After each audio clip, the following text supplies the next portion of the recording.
오늘 본문의 배경은 이스라엘의 이가봇 시대입니다. 하나님의 영광이 떠난 시대입니다. 여러분, 오늘 우리 한국교회 위사회의 시대적 상황을 어떻게 해석하십니까? 여러분의 영적인 상태를 어떻게 진단하고 사십니까? 예배를 집례하는 제사장들이 예배를 멸시합니다. 하나님의 말씀을 가르쳐야 될 지도자들에게서 말씀이 희귀해졌습니다.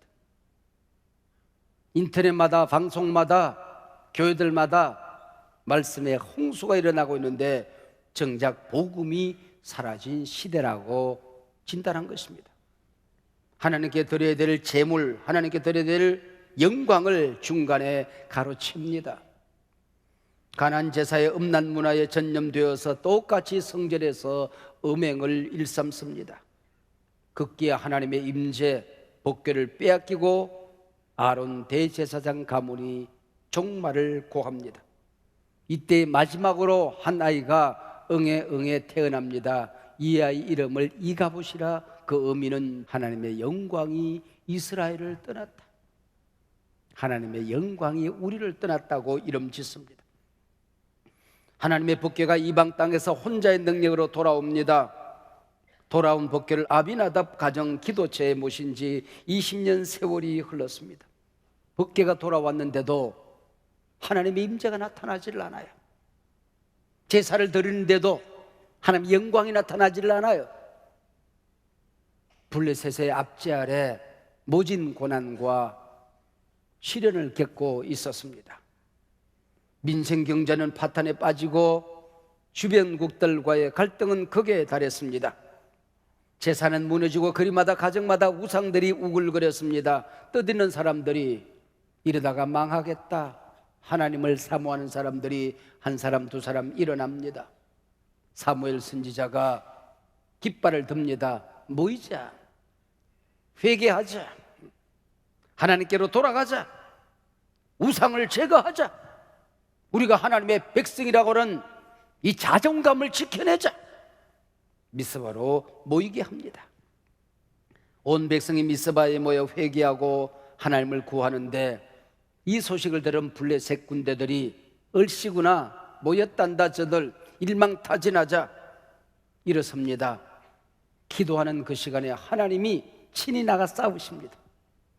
천둥, 번개, 폭우, 우레를 동원하여 블레셋을 무찌릅니다.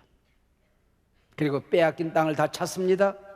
그리고 사무엘이 사는 날 동안에 이스라엘 나라는 평안했다. 여기까지가 본문의 내용입니다. 참 쉽죠? 근데 왜 우리는 이렇게 한 가지 문제가 생기면 이 문제가 해결되지 않을까요? 문제가 또 다른 문제를 낳고 넘어진 사람은 아예 절망좌절하여 일어날 희망을 잃어버리고 사는 것일까요? 가정에 손톱만한 문제가 생기면 이 문제를 해결할 능력이 왜 없는 것일까요? 한국교회가 이토록 망신살이 뻗쳐 있는데 왜 새로워지지 않는 것일까요? 교회 부흥을 자랑하던 이민족 가운데서 복음의 능력이 이제 희귀해졌을까요? 왜 한국교회는 이 시대에 리더십을 잃어버린, 영향력을 잃어버린 교회로 전락해가고 있는 것일까요? 오늘 우리의 문제는 무엇입니까? 어떻게 이 어려운 문제 상황으로부터 새로워질 수 있는 것일까요? 골든타임, 골든아워라고 하는 게 있습니다. 뇌혈관 질환이나 급성 심장 질환이 발생했을 때 4분, 5분이 골든타임이랍니다. 이 4분, 5분을 놓치면 사망에 이르거나 치료되더라도 그 후유증이 심각합니다.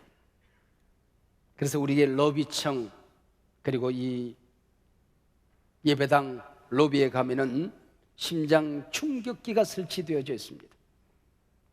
영적인 문제도 마찬가지입니다. 우리 사회의 온갖 갈등과 위기 상황을 치료한다는데 골든타임이 있는 겁니다. 세상 앞에 자꾸 실망을 주는 한국교회도 회복을 위한 골든타임이 있는 거예요.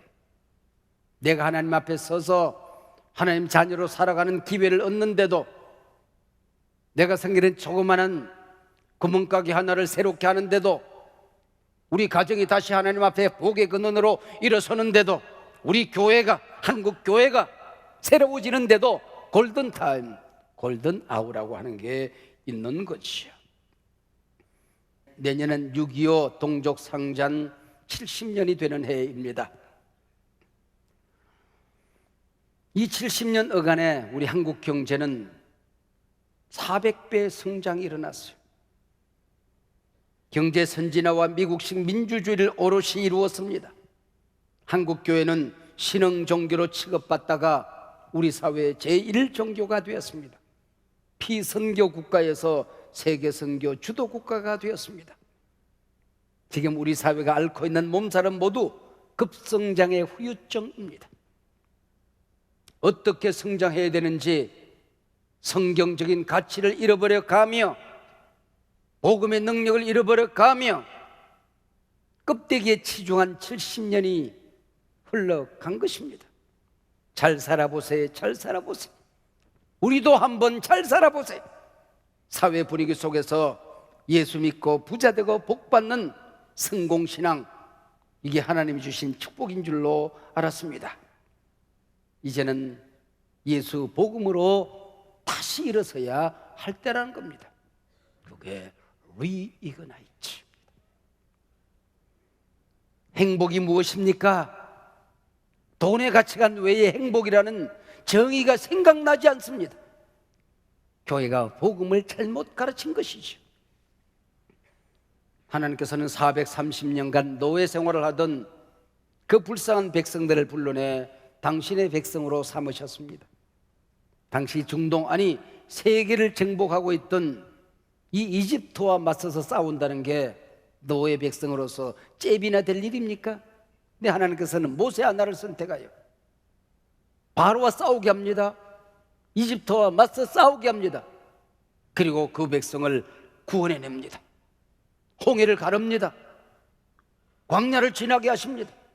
마치 가나안 땅의 주인인 양 버젓이 들어갑니다. 힘은 들었지만 영적인 큰 문제는 없었습니다.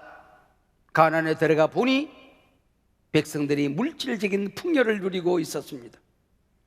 세상적으로 가난한 사람들은 쾌락을 즐기며 인생을 참 재미있게 사는 것처럼 보였습니다. 우선 먹고 사는 게 달랐습니다. 얻어먹던 노예 백성들, 아니 유목민 생활할 때도 양 젖짜서 먹고 어쩌다 한 번씩 양고기 먹는 게 전부였습니다. 광야에서 40년 동안 만나를 먹었습니다. 만나를 먹어도 만납니다.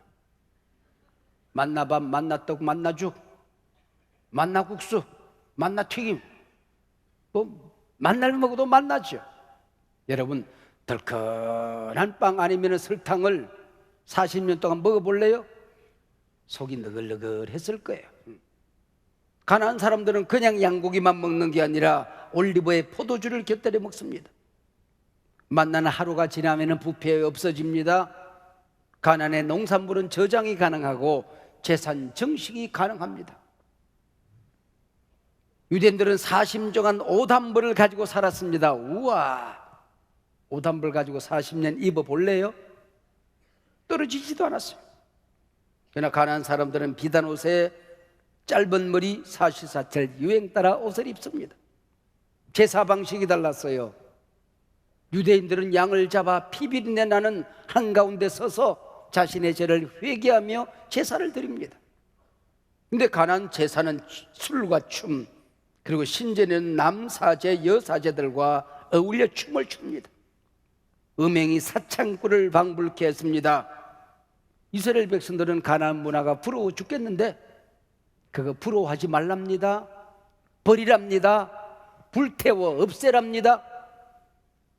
그래서 하나님 앞에 제사를 포기한 것 아니지만, 주일 예배를 포기한 것 아니지만, 가나안의 풍요를 예배의 목적으로 안고 살았던 것입니다.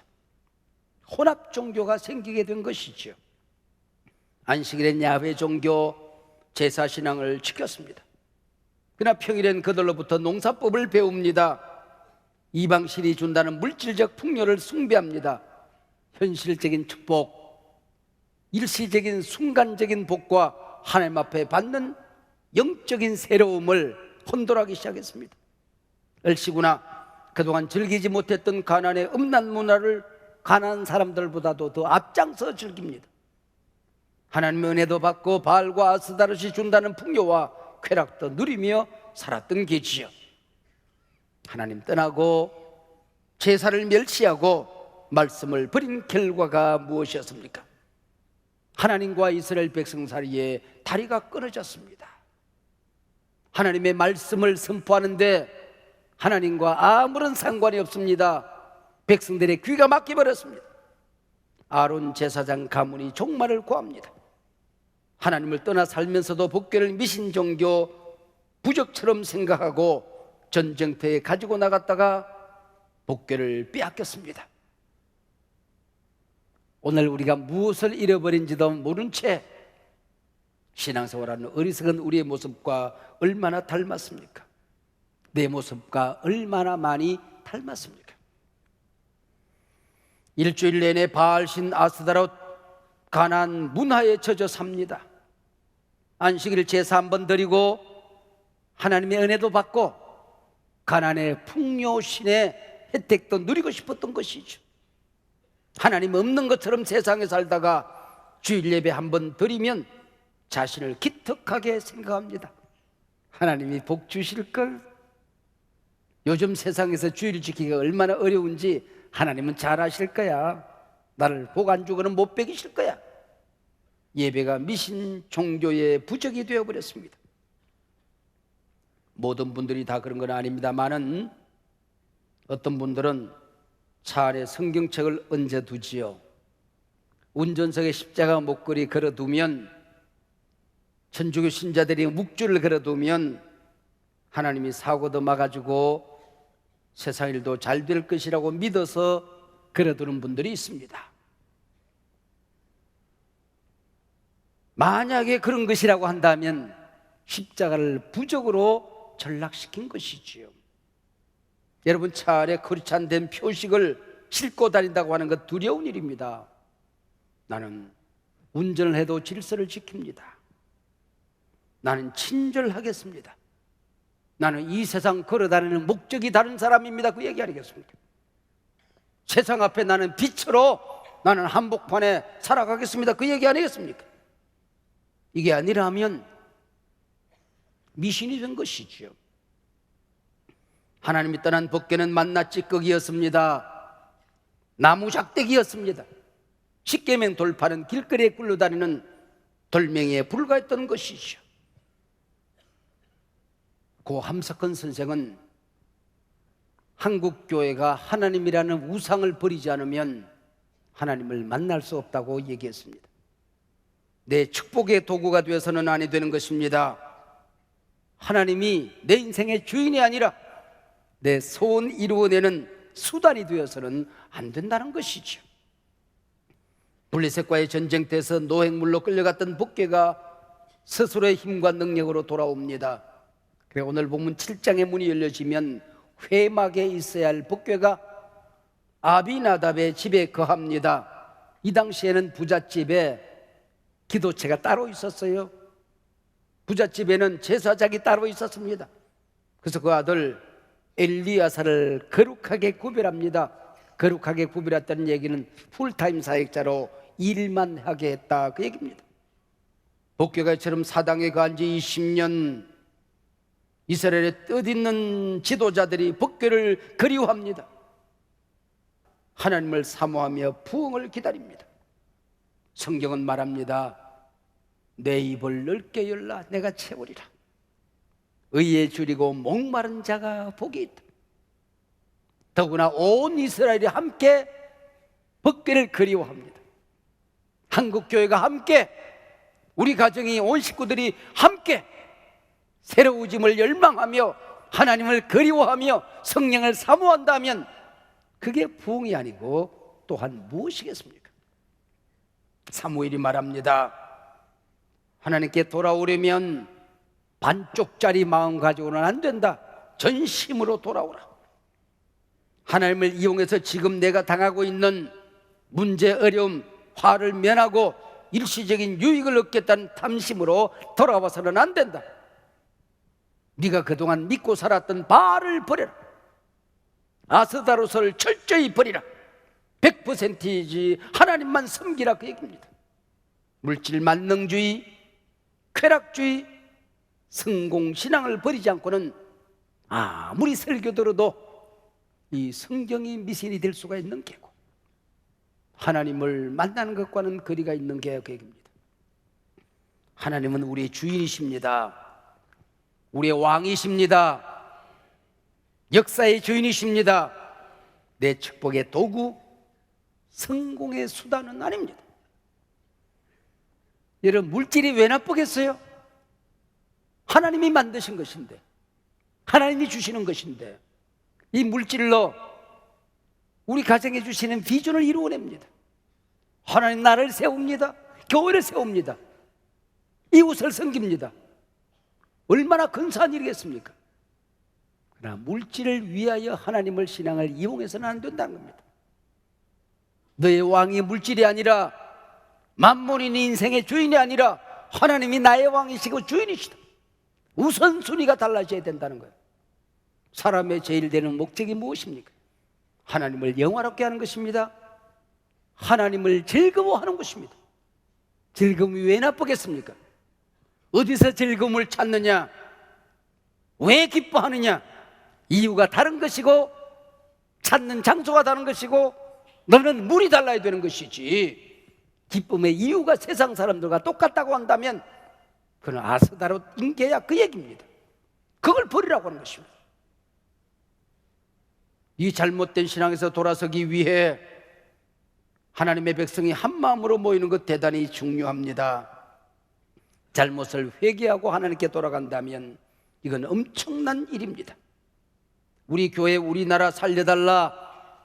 우리 가정이 하나님 앞에 바로 서겠습니다. 내가 먼저 복음으로 돌아가겠습니다. 하나님 이름에 매달린다면 그게 부흥인 것입니다. 여러분, 바알과 아스다롯을 버리라는 말이 무슨 말일까요? 교회 와서는 교회를 섬기고 예배할 때는 예배합니다. 그러나 사업할 때는 성경은 아무런 고려 대상이 되지 않고 바알의 방법을 따릅니다. 취미생활은 철저하게 아스다롯을 따릅니다. 자녀 교육, 자녀 결혼, 세상 사람들과 조금도 다를 바가 없습니다. 여러분, 그거 버리라고 그럴 때 버릴 수 있습니까? 못 버리면 이제는 한국 교회가 새로워지는 것은, 내 가정이 하나님 앞에 바로 서는 것은, 하나님이 주신 양식으로 먹고 사는 일은 어렵다는 것입니다. 슈브, 돌아오라는 것이죠. 그때 성도의 기도의 능력이 나타납니다. 하나님 앞에 돌아가면, 우리 가정이 돌아가면 우리 가정에 능력이 나타나는 것입니다. 우리 교회가 하나님 앞에 바로 서면 이 시대를 살리는 교회로 하나님이 우리를 쓰실 것입니다. 고통의 멍에 벗으려고 예수께로 나갑니다. 예수께로 가야 됩니다. 나 주를 멀리 떠났다 이제 옵니다. 하나님을 떠나서 어디에 살았는지, 어디서 방황했는지 나를 알아야 된다는 것이죠. 천부여 의지 없어 손들고 옵니다. 세상 의지하지 않겠습니다. 세상 가치관 의지하지 않겠습니다. 세상이 주는, 바알이 주는 것을 탐하지 않겠습니다. 주를 멀리 떠났습니다. 이게 회개죠. 온 백성이 미스바에 모여 전심으로 회개하고 전심으로 하나님께 돌아올 때에 어떤 일이 일어났습니까? 하나님의 백성들이 미스바에 모두 모였다는 소식을 듣고 블레셋이 얼씨구나, 한 번이면 끝내겠구나, 일망타진하자 쳐들어옵니다. 무기 한 자루가 없는 하나님의 백성들입니다. 너희들은 기도해라. 너희들은 새로워지라. 말씀 앞에 돌아오라. 싸움은 내가 한다. 하나님이 포구 군대, 우리의 특공대, 벼락 무기를 동원하여 은필칭 피박사를 냅니다. 빼앗겼던 땅, 복괴가 끌려다니던 땅을 다 되찾습니다. 에그론부터 가드까지 복괴를 빼앗긴 수치의 자리가 영광의 자리로 바뀌어집니다. 전쟁에서 처절하게 패한 3만이 전사했던 그 자리가 승리의 자리로 바뀌어지게 된 것입니다. 하나님이 떠났던 자리가 하나님이 도와주시는 자리가 되는 것입니다. 거기에 돌을 세우고 기념비를 세우고 에베네셀, 하나님이 도와주는 것이 승리입니다. 하나님의 도움으로 잘 살아야 됩니다. 하나님의 도움으로 이 세상을 먹고 살아야 되는 것입니다. 하나님 버리고 성령님이 안 도와줘도 잘 사는 방법 포기해야 됩니다. 우상이 주는 것, 마이가 주는 것 먹지 않겠습니다. 결단하라는 것입니다. 그게 미심합니다. 그거 버리고 배 쫄쫄 걸으면 그때 하나님이 함께 하십니다. 그거 버리고 밑바닥 인생으로 한번 내려가면 거기서 하나님 일으키십니다. 사장의 전쟁은 이스라엘이 싸움을 건 전쟁이었습니다. 그러나 그 전쟁 뒤에는 타락한 제사장 홈리와 비느하스를 죽이기 위한 함정이었습니다. 오늘 본문 7장의 전쟁은 블레셋의 싸움을 걸어온 전쟁이었습니다. 이 전쟁은 블레셋을 박살내기 위한 함정이 있는 전쟁이었습니다. 빼앗긴 땅을 되찾기 위한 하나님의 작전이 숨어있는 전쟁이었죠. 6장에서는 암소에게 성령이 임합니다. 스성부대, 부대장이 암소가 되는 것입니다. 7장에서는 하늘의 우레가 하나님께 순종합니다. 우레가 특공대가 되는 것이죠. 하나님을 떠나서 사는데도, 하나님 나를 버렸는데도 성공합니다. 그게 함정이 있다는 걸 아셔야 됩니다. 하나님을 대신하고 사는데도 기가 막힌 아이디어가 떠오릅니다. 내가 망하는 함정이 있을 수 있다는 사실을 기억해야 되는 것입니다. 하나님 앞에 돌아와서 순종하면 에베네셀, 도움의 돌이 여러분 인생 가운데 세워지는 것입니다. 여러분, 예수 믿고 병 낫는 것 소중하죠. 그러나 하나님을 병 낫기 위한 부족으로 생각하면 안 됩니다. 하나님의 자녀들이 사업을 성공적으로 해서 하나님 나라를 세우는 것 얼마나 근사한 일입니까? 그러나 그걸 위해서 하나님을 수단으로 써서는 안 되는 것입니다. 여러분의 소원은 반드시 이루어집니다. 그러나 하나님이 소원 이루어지는 심부름꾼으로 전락해서는 안 된다는 것이죠. 하나님께 전심으로 돌아오면, 하나님이 내 인생의 주인이 되면, 말씀이 내 인생의 가치관이 되면, 성령의 능력에 사로잡히면 왜 병이 안 낫습니까? 안 낫는 게 기적이지요. 이 시간에도 낫습니다. 세상 모든 의사가 매달려도 안 되는 것 하나님 눈길 한 버리면 끝장납니다. 모든 것이 안 되던 일 하나님이 한 번만 도와주면 불이 붙는 겁니다. 사업에다 불이 붙고 교회에다 불이 붙는 거예요. 내 꿈이 하나님의 비전이 될 때에 하나님이 싸우시는 거예요. 암소에게 성령이 임하게 되고 우리 집 기계에도 성령이 임하게 되는 것이고 하나님이 함께 하시는 것입니다. 왕을 왕되게 하라는 것입니다. 교회를 교회되게 하라는 것입니다. 제사장이 제사장 되어라, 성도가 성도 되어라, 그 얘기죠. 내 심령 내 신앙이 리그나이트 복음으로 다시 불타오르면 에베네셀 하나님의 능력이 도움의 돌이 될 것입니다. 성령님이 도움의 돌이 될 것입니다. 미신처럼 부적처럼 생각했던 십자가가 내 가치관이 되고 도움의 돌이 될 것입니다. 하나님의 능력이 없어 침묵하고 외면하시는 것일까요? 하나님을 우상화하지 말라는 것입니다. 우리 주 앞에 온전히 모이라는 것이죠. 우리 하나님 앞에 온전히 돌아가 성령의 불로 타오르면 리이그나이트 역사가 일어나면 원수는 여러분을 떠나게 될 것입니다. 대적들이 두려워 떨며 떠나게 될 것입니다. 마귀 사탄이 꼬꾸라지게 될 것입니다. 빼앗겼던 약속의 땅을 되찾게 될 것입니다. 하나님과의 관계가 회복되어지면 강단에서 여기서 번영 복음이 아니라 피 묻은 예수의 십자가 복음이 선포되어지고 그것이 우리 심령 삶 속에 꽂혀지면 십자가의 능력이 나타납니다. 무덤 문이 열려집니다. 부활의 역사가 일어납니다. 회복의 역사가 일어나게 되는 것입니다. 하나님 앞으로 돌아가면 미스바라 모이라. 다시 주님 만났던 그 첫날 밤처럼, 다시 성령 떨어지던 다락방처럼, 다시 하나님 앞에 하나님의 자녀된 감격으로 울부짖던 그날처럼, 여러분 그 어느 때보다도 이번 감사떡밤은 내가 새로워지는 기회가 되기를 주의 이름으로 축원합니다.